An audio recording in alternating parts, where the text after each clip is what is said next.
mudzimu wangu Tadzungaira mambo, Tadzungaira mambo Mwari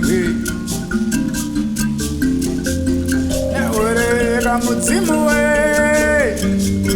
Tadzungaira baba.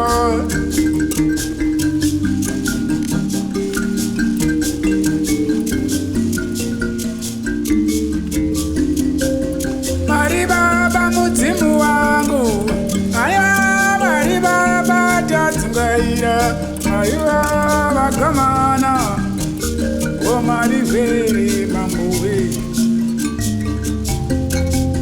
Mwari baba mudzimu wae onaka Tadzungaira mambo, adio Tadzungaira mambo Mwari we. Mwari baba mudzimu we Tadzungaira Mwari we kawedenga, aiwa Mwari we.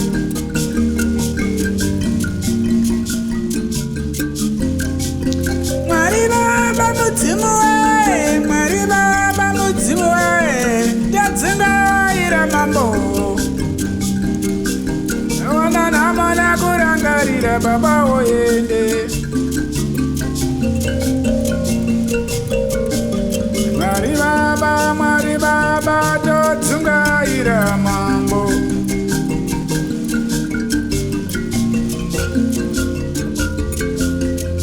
Mwari baba mudzimu we, aiwa baba we Tadzungaira mambo.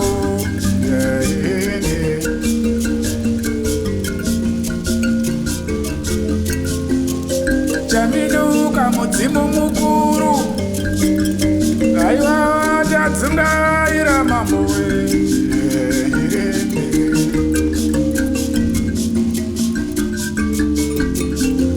Tadzungaira Mwari wangu we, aiwa Tadzungaira. Dende okure dende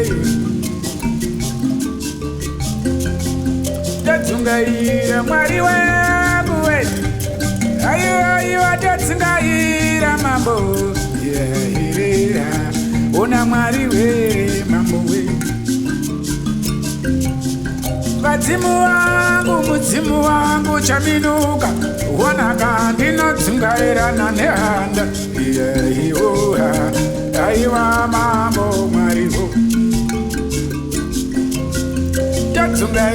Tadzungaira zvino, tati Tadzungaira zvino kaMwari we. Aiwa mambo Mwari we. Aiwa mambo Mwari we. Aiwa mambo Mwari we.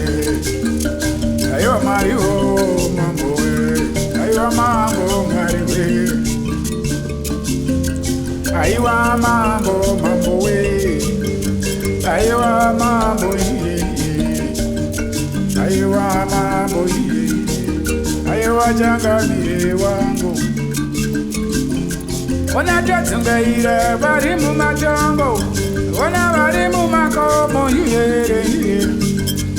Akomana Mwari we baba were mambo we. Tadzungaira vakuru vangu, ama Tadzungaira Mwari we.